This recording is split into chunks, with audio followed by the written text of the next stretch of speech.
안녕하세요. 법도 전세금 반환 소송센터입니다. 오늘은 전세금 반환이자에 대해 이야기해드리겠습니다. 전세금을 제때 돌려받지 못하셨다면 받지 못한 기간만큼 임대인에게 지연이자를 청구할 수 있습니다. 그런데 정작 이자를 받으려고 변호사를 알아보면 착수금만 수백만 원이 나오는 현실에 또 한 번 좌절하시게 됩니다. 오늘은 전세금 반환이자가 어떻게 계산되는지 그리고 변호사 비용 0원으로 끝까지 받아내는 방법까지 차근차근 알려드리겠습니다. 먼저 전세금 반환이자는 언제부터 붙는 걸까요? 핵심은 임대차 계약서에 적힌 보증금 반환일 다음 날부터 시작된다는 점입니다. 즉 계약 만료일에 임대인이 보증금을 돌려주지 않으면 그 다음 날부터 임대인은 법적으로 지연이자를 갚아야 할 의무가 생기는 것입니다.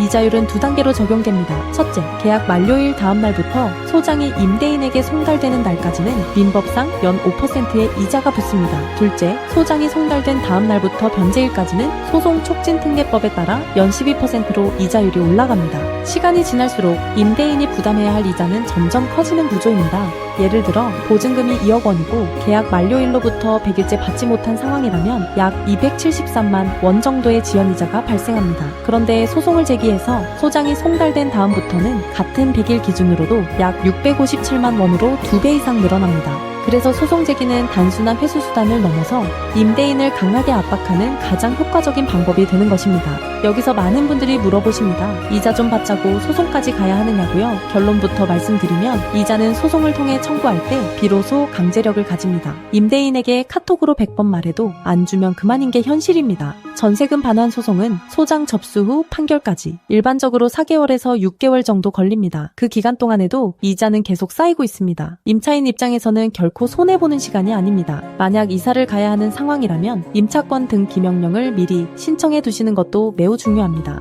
이사 후에도 대항력과 우선 변제권을 유지할 수 있게 해주기 때문입니다. 그런데 아무리 권리가 있어도 변호사 비용이 부담되면 시작조차 못하는 게 현실입니다. 일반적으로 변호사 사무실에 전화해보면 착수금만 300만 원에서 500만 원을 부르고 거기에 성공보수와 단계별 추가 비용까지 더해집니다. 그래서 법도 전세금 반환소송센터는 영원제를 운영하고 있습니다. 법도 전세금 반환소송센터의 영원제는 의뢰인에게 변호사 착수금을 받지 않는 시스템입니다. 내용 증명 발송, 임차권 등기 명령, 전세금 반환소송, 부동산 경매, 채권 압류 및 추심, 동상영매 등 모든 강제집행 단계까지 변호사 비용이 0원입니다. 승소 후 패소한 임대인이 부담하는 소송 비용이 변호사의 수입이 되는 구조이기 때문에 가능한 일입니다. 의뢰인이 부담하시는 것은 법원에 납부할 인지대와 송달료 같은 실비용뿐이며 이 또한 승소 후 임대인에게 청구해서 돌려받을 수 있습니다. 다만 한 가지 참고로 말씀드릴 점이 있습니다. 임대인의 재산 상태가 불량한 일부 예외 사례에서는 1심 판결 이후 후불로 150만 원을 받는 경우가 있습니다. 이런 예외 상황이 아닐 때는 추가 부담 없이 진행됩니다. 본인 사건이 어떤 경우에 해당하는지는 무료 상담 전화로 자세히 안내해 드립니다. 법도 전세금 반환소송센터는 지금까지 450건 이상의 사건을 처리했고 법원 판결 기준 승소율 95% 이상을 기록하고 있습니다. 부동산 전문 변호사이자 민사 전문 변호사인 엄정숙 변호사가 직접 사건을 지휘합니다.